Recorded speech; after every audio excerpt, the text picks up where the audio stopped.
சுவை இல்லாத உணவை என்னைக்காவது சாப்பிட்ருக்கீங்களா? நகைச்சுவை இல்லாத நிகழ்ச்சி என்னைக்காவது பார்த்துருக்கீங்களா?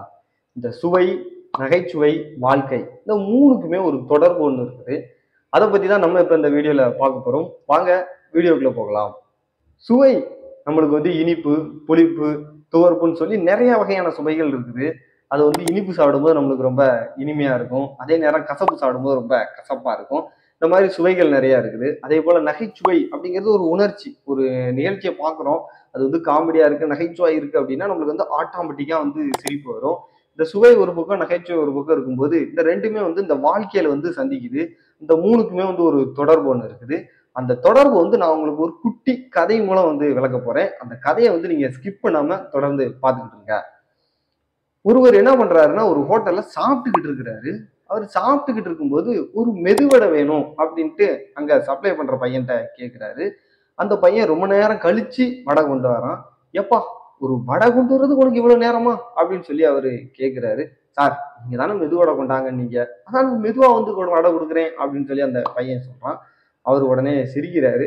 ஆனா அந்த பையன் கொண்டு வந்த வடையோ பார்த்தா கார வடை. அதாவது அந்த பருப்பு வடைன்னு சொல்லுவாங்க. அந்த கார வடைய கொண்டு வந்திருக்கிறான். அத பார்த்துட்டு, "ஏப்பா நான் உன்ட்ட உளுந்த வடை கேட்டேன்ப்பா. உளுந்த வடை கேட்டேன். நீ என்ன இதுக்கு பருப்பு வடை, அதாவது கார வடைய கொண்டு வந்திருக்க" அப்படின்னு சொல்லி அவரு சொல்றாரு.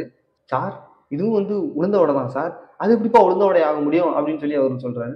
"இதுவும் எண்ணெயில விழுந்த வடை சார். அதனால இதுவும் விழுந்த வடை தான். அதனால இதுவும் நீங்க சாப்பிடலாம்" அப்படின்னு சொல்லிட்டு அந்த பையன் போறான். அதுவும் அந்த கடையில உளுந்த வடை, அதாவது அந்த மெதுவடையே இல்ல.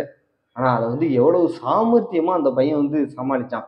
உடனே அவர் சாப்பிட்டு முடிச்சு போகும்போது, "நீ குடுத்த வடையோட சுவைய விட, நீ சொன்ன நகைச்சுவை ரொம்ப இனிமையா இருந்தது" அப்படின்னு சொல்லிட்டு அந்த பையனுக்கு டிப்ஸ் குடுத்துட்டு அவரு போறாரு. ஒரு பக்கம் சுவை, ஒரு பக்கம் நகைச்சுவை அப்படின்னு இருந்தாலும், நம்ம சாப்பிடக்கூடிய அந்த சாப்பாட்டுல இருக்கக்கூடிய ஒவ்வொரு சுவையுமே ஒவ்வொரு விதமான இருக்கும். அதே நேரம் அந்த நகைச்சுவையும் அப்படிங்கிறது ஒவ்வொரு விதமா இருக்கும். இப்போ சுவை இல்லாத உணவ நம்ம சாப்பிட்டோம் அப்படின்னா நம்மளுக்கு பிடிக்காது.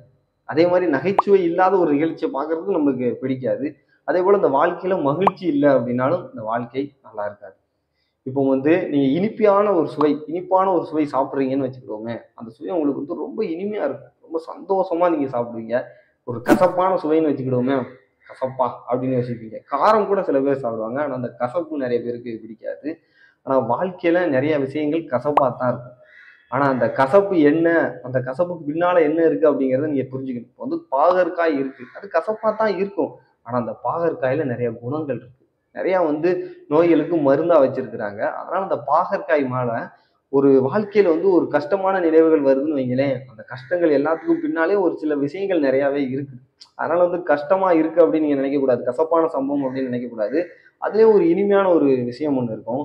அதேபோல அந்த நகைச்சுவை அப்படிங்கிறது நம்மளுக்கு பார்க்கறதுக்கு ரொம்ப சந்தோஷமா, ரொம்ப சிரிப்பா இருக்கும்.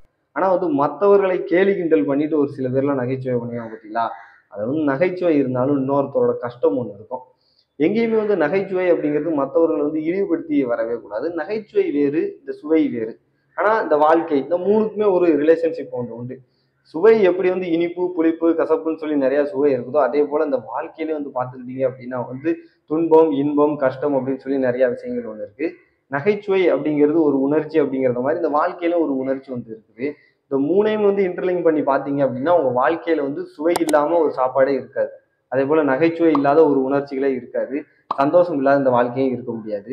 அதனால எப்போதுமே வாழ்க்கையில ஒரு கசப்பான சம்பவம் வருது அப்படின்னா, பாகற்காய் நினைவு வச்சுக்கோங்க.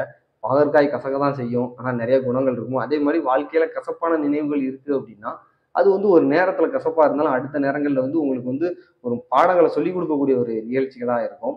அதேபோல நகைச்சுவை அப்படிங்கிறது சிரிப்பா இருந்தாலும், வாழ்க்கை சிரிப்பா சிரிச்சிறக்கூடாது. நகைச்சுவை ஒரு பக்கம் இருந்தாலும், உங்களோட வாழ்க்கையில நீங்க என்ன பண்ணிக்கிட்டு இருக்கீங்க அப்படிங்கிறது முக்கியம். வாழ்க்கையில ஒரு சுவாரஸ்யமான ஒரு நினைவுகள் வருது அப்படின்னு வைங்களேன், நீங்க ரொம்ப சந்தோஷமா இருப்பீங்க. ஆனா இதுவே ஒரு கஷ்டமான நினைவுகள் வருது அப்படின்னா நீங்க ரொம்ப சோகமா இருப்பீங்க. அதனால அந்த சுவை, நகைச்சுவை, வாழ்க்கை இந்த 3யும் பத்தி யோசித்து பார்த்துக்கிட்டு இருக்காம, நீங்க என்ன பண்றீங்க அப்படின்னா, உங்களோட வாழ்க்கையில இருக்கக்கூடிய இனிமையான நேரங்கள பாருங்க. எப்போதுமே சந்தோஷமா இருங்க. அதாவது எந்த ஒரு நேரத்திலயுமே இந்த நேரம் போச்சு அப்படின்னா திரும்ப கிடைக்காது. ஒரு ஷார்ட் பீரியடான ஒரு வாழ்க்கை. அதனால வாழ்க்கைய இனிமையா வாழ்ந்து பார்த்தீங்க அப்படின்னா, வாழ்க்கையில இருக்கக்கூடிய சுவையும் புரியும், நகைச்சுவையும் புரியும் அப்படின்னு சொல்லி நான் இந்த வீடியோவ நிறைவு செய்கிறேன். வேறொரு வீடியோவில், வேறு ஒரு கதையுடன் நான் உங்களை சந்திக்கிறேன். நன்றி.